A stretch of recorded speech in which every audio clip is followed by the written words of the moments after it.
RCR, la red que comunica y une al Perú. Agradecemos el contacto. Ya estamos con el doctor Arnaldo Tipiani, decano nacional del Colegio Químico del Perú. Doctor Tipiani, muy buenas tardes. Gracias por su atención. Muy buenas tardes y gracias por la oportunidad. Bien, doctor, ¿cuál es la apreciación del Colegio Químico Farmacéutico del Perú sobre esta medida, sobre este proyecto de ley que ha sido ratificado el día de ayer por el Poder Ejecutivo y va a ser enviado al Congreso de la República, la castración química para los violadores de menores de edad? Sí, lo que todavía no tenemos claro es el contexto en el cual se va a elaborar este proyecto de ley, ¿no? Pero de todas maneras lo que podemos adelantar es de que estos son procesos reversibles. Sabemos que esto tiene un tiempo de duración, por lo tanto implica un seguimiento permanente para que se pueda cumplir. Y muchas veces tiene que ver la parte del consentimiento de la persona para poder asumir esta castración temporal. Así que tiene algunas particularidades que todavía no la tenemos claro por el mismo situación de que no hay algo muy definido. Pero lo que sí tenemos que resaltar es que esto implica un presupuesto adicional que atender, dado a que está considerado pues como parte de un tratamiento que el Estado lo asume y que implica pues una vigilancia de salud a la persona, toda vez que estas drogas de una u otra forma afectan a la salud. Pero la función principal en este caso es de tener controlado la producción de testosterona en el individuo, que es supuestamente que le ayuda a tener una conducta sobre la libido, ¿no? Ya atenuada. Lo que sí también tiene que estar complementado con algunos otros medicamentos y la participación de otros profesionales, no solamente serían médicos, posiblemente sean psicólogos, sean psiquiatras, y por lo tanto es un equipo de salud el que va a tener que estar siendo responsable de este seguimiento y tratamiento, ¿no? Ahora, doctor Tipiani, por favor, para que explique también a usted como médico, a nuestros oyentes y televidentes, va a ser onerosa, ¿no? Porque ¿cómo se aplica, por ejemplo, este tipo de químicos? ¿Mediante Sí, inyectables, pastillas? ¿Y qué duración tendría, por ejemplo, para cada individuo? sí, lo habitual es que estamos hablando de inyectables de vía intramuscular que tienen un tiempo de duración según el tipo de marca o de producto que se utilice, un promedio de 3 meses más o menos, es el tiempo de duración del producto en el organismo, ¿no? Y más Pero o menos, ¿cuál aparte, es el costo, por ejemplo, si es 3 meses y si se va, tiene que ser constante? Usted explíquenos, por favor, sería, por ejemplo, al año 3 aplicaciones y cuál sería el costo de cada aplicación. sí, al año podrían ser por lo menos 4 aplicaciones, Cuatro pero aplicaciones. hay un seguimiento que hay que hacerle con drogas complementarias Ah, para controlar la voluntad, digamos, la tranquilidad de la persona, porque sí induce a un estado de ansiedad, efectos como secundarios, ¿no? exacto, un efecto colateral que se presenta, ¿no? Y que lógicamente, como le digo, tiene que tener un seguimiento, ¿no? Lo que sí tenemos que tener presente, pues, de que esto ya es un compromiso del Estado al asumir este tipo de tratamiento. Claro. Y lo que tenemos que tener claro es de que si existe el presupuesto para poder afrontarlo, toda vez que tenemos una serie de deficiencias en diferentes niveles. Así es que esta es una tarea más que el Estado lo viene asumiendo o lo asumiría, ¿no? Por ejemplo, Pero a ver, si hablamos de costo, doctor Tipiani, disculpe, ¿a cuánto más o menos podría llegar un tratamiento anual de un individuo? bueno, supuestamente debe ser casi sería un promedio de $50 por vez de tratamiento, ¿no? Ahora, si lo vamos a multiplicar por 3 o 4 veces, imagínense que el valor que implicaría ya, ¿no? Claro, Estamos pasando ya de los $150 más o menos, ¿no? claro. Pero lo que preocupa también es que esto es parte de una medida, no es, digamos, una solución. Esto va a tener que estar acompañado con otras actividades y compromisos que tendría que asumir, en este caso, el Ministerio de Justicia, ¿no? Porque imagínense, también los procesos judiciales son tardíos y las respuestas también a las exigencias de las víctimas también a veces es, digamos, no digamos, satisface, porque prácticamente son vidas que está de por medio y que se afecta. Por lo tanto, debemos a nuestro entender, debe de darse más prioridad hacia la persona, hacia la víctima, que es la que hay que rescatar y protegerla y rehabilitarla. Por ese lado debe de ir más, me parece, el impulso, ¿no? De lo que puede ser la mejora en este tipo de tratamientos, ¿no? Así que estamos hablando de un caso, que en este caso es el agresor, pero también pensemos en el caso de las víctimas que están ahí como vidas truncadas o afectadas, Claro, ¿no? así es. Así es que en contrapeso es lo que tenemos que ver, qué es lo más prioritario actualmente. Es la celeridad, en este caso, la justicia, ponerle más empeño a que esto mejore, que el servicio de atención hacia estas víctimas sea lo más adecuado. Ese es lo que hay que Porque priorizar, me parece. usted tiene mucha razón, porque si hubiera la celeridad del caso del Poder Judicial, se dicta porque ya hay penas, ¿no? La cadena perpetua, ya no sería necesario este tipo de medidas. Sí, exacto. Lo que estamos viendo son paliativos que no son en realidad la solución, porque también hay instancias, digamos, a nivel internacional en que el país tiene compromisos de convenios internacionales sobre lo que es la protección de la persona. Entonces, es probable que algunos organismos también se pronuncien en contra porque piensan que ese es un tema ya invasivo contra la salud de la persona, ¿no? Así que tiene varias cosas todavía pendientes por subsanar.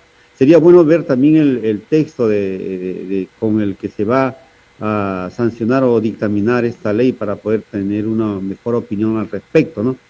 Esa es, digamos, la parte principal que tendríamos que ver, ¿no?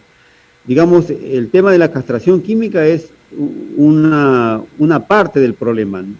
En realidad, eso tiene que ser evaluado en todo su contexto para poder interpretar lo que realmente aspiremos a una adecuada justicia en el país.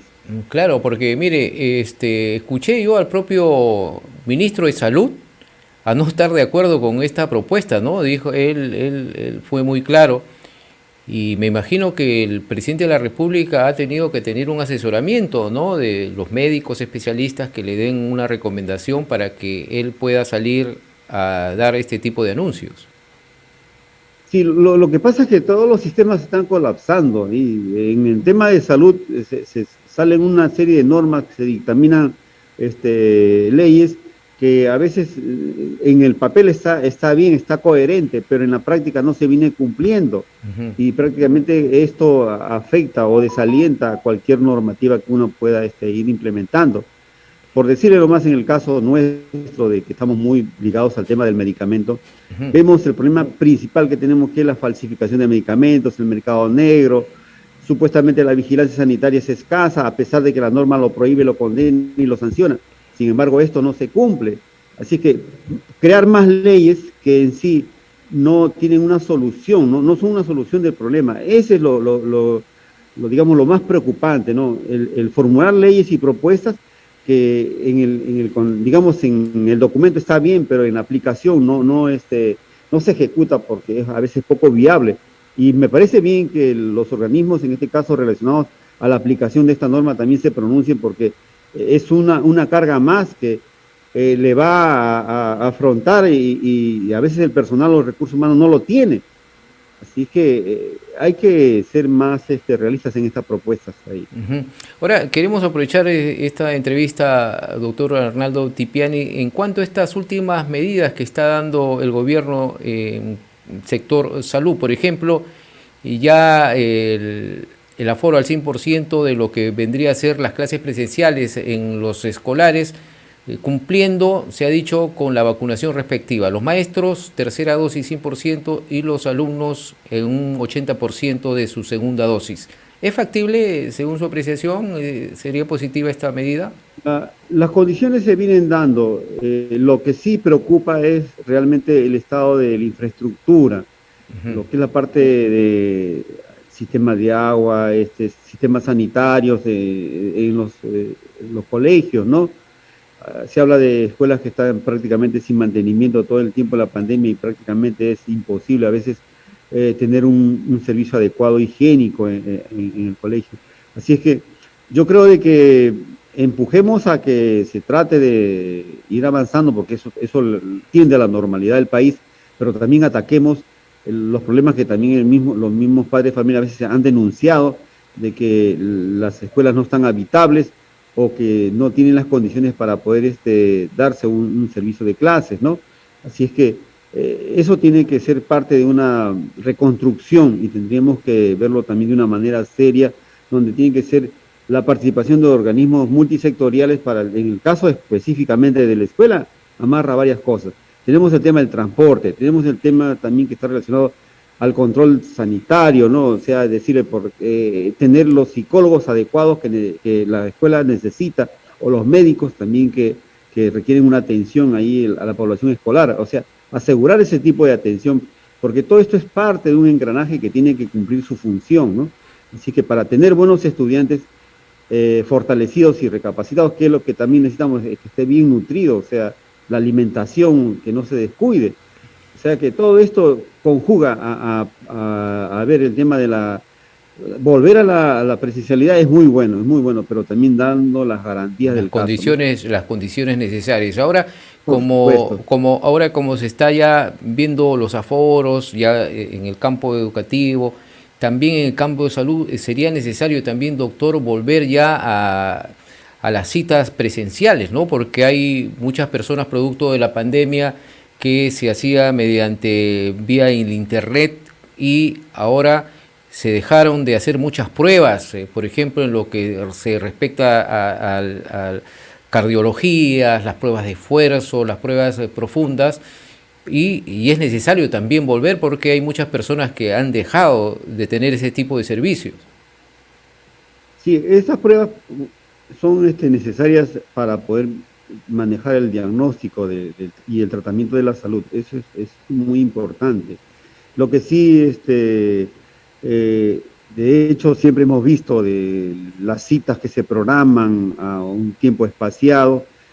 Yo creo que vamos a volver a esta situación porque prácticamente se va a necesitar más recursos. Actualmente con la pandemia todo se ha direccionado a afrontar el tema de esta enfermedad, pero ahora ya pues se vuelve la atención muy diversa, ¿no? Ya no es el tema ya de solamente la pandemia, sino otras comorbilidades que necesitan ser atendidas. Y eso ya de hecho implica mayor inversión, mayor esfuerzo, ¿no? del Estado. Así es que esperemos pues de que volvamos a la normalidad, pero también con la seguridad de tener un servicio adecuado, ¿no? Y esperado para que pueda proteger la salud de las personas. Eso es muy necesario mantenerlo, ¿no? Y todo esto va a depender, doctor, finalmente, doctor Arnaldo Otipiani, de que sigamos avanzando en el porcentaje de la vacunación en todo el Perú. Sí, esto de todas maneras estamos hablando también de una cuarta dosis, ¿no? Eso tenemos que estarlo cumpliendo porque la evidencia que tenemos es que gran parte de la pandemia se ha controlado en base a lo que es la inmunización, el uso de las vacunas. O sea, eso está demostrado. ¿Será necesario la cuarta dosis ya no para los mayores de 70 años, sino ya para los grupos como se ha venido realizando por los grupos etarios?